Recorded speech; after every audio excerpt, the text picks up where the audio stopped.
It's 2010. You have $1 million sitting in your bank account, and your college friend just sent you a text that says, "Dude, buy something called Bitcoin. It's 8 cents a coin." Now, most people have deleted that text. Most people laughed. Most people said, "Sounds like a scam," and moved on with their lives. But in this story, you didn't. You spent the whole million, every single dollar. At 8 cents a coin, that buys you 12.5 million Bitcoin. What happens next is either the greatest financial decision in human history or the most agonizing psychological torture ever inflicted on one person. Probably both. Let's find out. Year 1, 2011. The freeze. It's 2011, 1 year in, and Bitcoin just did something nobody expected. It hit $32. $32. You do the math. Your 12.5 million coins are now worth $400 million. You started with 1 million. You now have 400 million. And here's the question that is going to haunt this entire video. Do you sell? You don't sell, but not because you're smart, not because you read the market, not because you knew what was coming. You don't sell because you can't. Psychologically, you are frozen solid. There's a name for this. It's called loss aversion. The pain of losing $375 million is so overwhelming that your brain literally won't let you pull the trigger on selling. Because the moment you sell, the loss becomes real, permanent, undeniable. As long as you hold, there's still a chance. As long as you don't click that button, it's not over. So you don't click it. Turns out, that freeze, that paralysis, was it the best financial decision you ever made? The first crash, late 2011. Loss aversion. By November 2011, Bitcoin was trading at $2. $2. Your 400 million is now 25 million. You just lost $375 million in 4 months. The friends you eventually told, they're calling you every single day. Sell what's left. Cut your losses. This thing is dead. One of them actually shows up at your house, standing in your kitchen, telling you to get out. Do you sell? You don't sell. But not because you're smart, not because you read the market, not because you knew what was coming. You don't sell because you can't. Psychologically, you are frozen solid. There's a name for this. It's called loss aversion. The pain of losing $375 million is so overwhelming that your brain literally won't let you pull the trigger on selling. Because the moment you sell, the loss becomes real, permanent, undeniable. As long as you hold, there's still a chance. As long as you don't click that button, it's not over. So you don't click it. Turns out, that freeze, that paralysis, was it the best financial decision you ever made?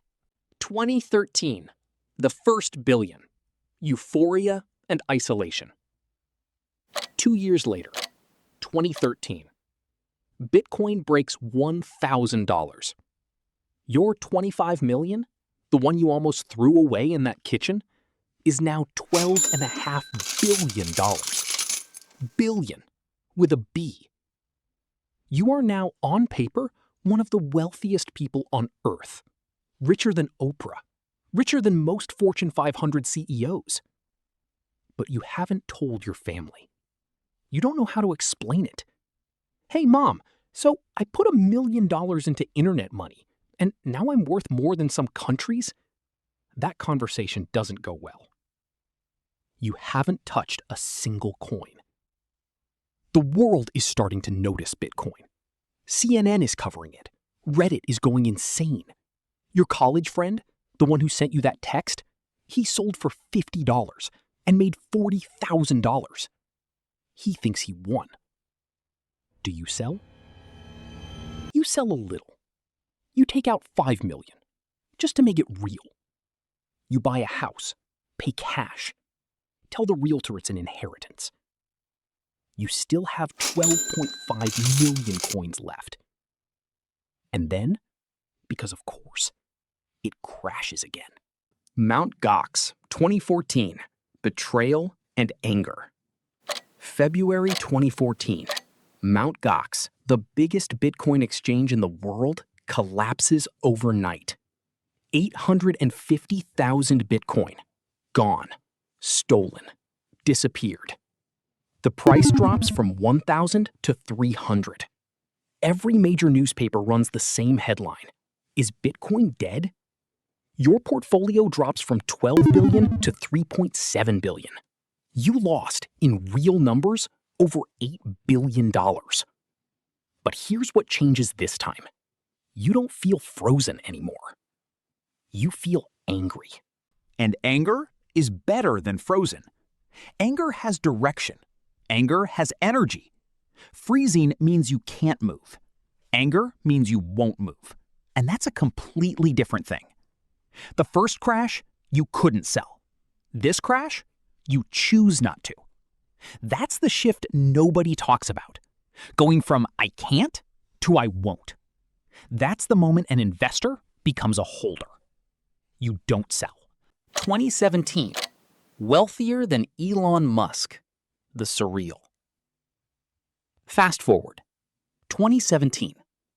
Bitcoin goes on the most insane run in financial history. From $300 to $20,000 in a single year. Your stack, the coins you still haven't sold, is now worth $250 billion. Elon Musk's net worth in 2017 was around $20 billion. You have 10 times that.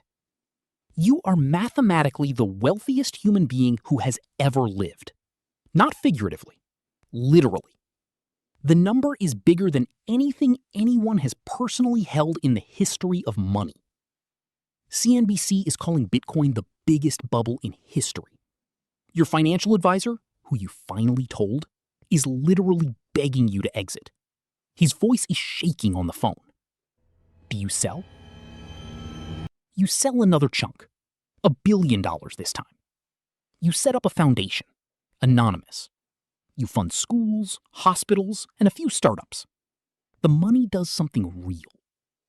You still have most of your coins. And in 2018, the whole thing falls apart. Again. 2018, the grind. Shame. The 2018 crash is different. It's not a sudden collapse like Mt. Gox. It's slow, grinding, painful. Bitcoin drops from 20,000 to 3,200. 84% gone. But it's not the number that hurts this time. It's the mockery. The news isn't just saying Bitcoin is dead. They're laughing at the people who believed in it. There are memes. There are think pieces.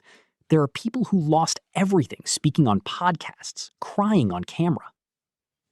You are not those people. You got in at 8 cents. Even at $3,000, you're still up 37,000%. But here's what the math doesn't capture. When everyone around you is saying the thing you believe in is a joke, when the entire culture is telling you that you're delusional, it doesn't matter what the number says. You start to doubt yourself, not the investment, yourself. That's a shame.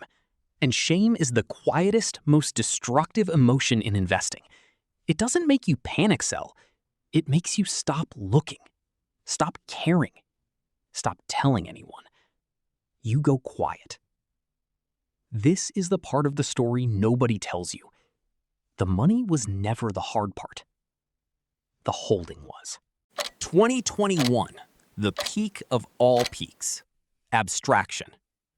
Bitcoin reaches $69,000. Your portfolio, even after everything you sold, is worth somewhere north of $800 billion.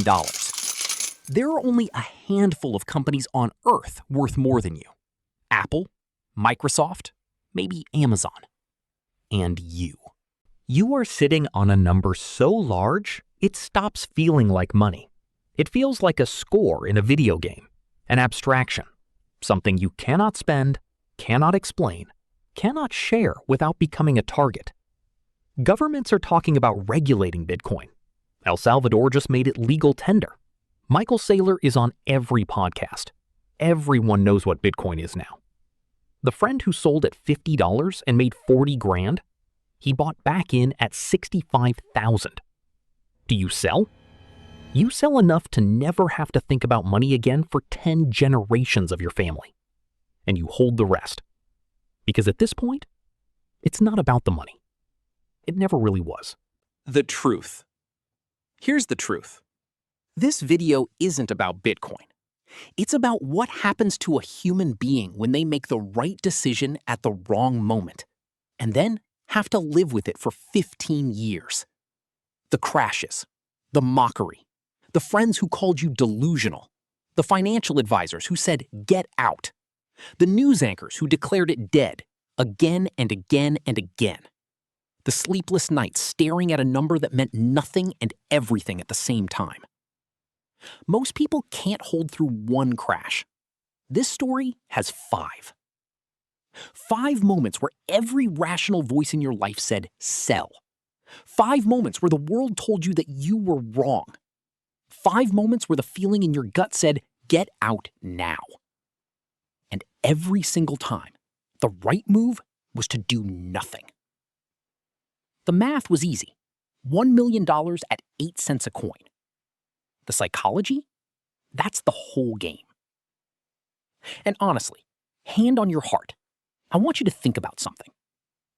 At what point would you have sold? Drop your year in the comments. In 2011, when it crashed, 90%? 2013, when you hit $1 billion? 2014, when the exchange got hacked? 2017, when you were richer than Elon? 2021, at the peak? I want to know. I am reading every single one. And if you want to see what happens when we run this exact same scenario on Ethereum in 2015, or even on Dogecoin, subscribe, because that video is coming next. I'll see you there.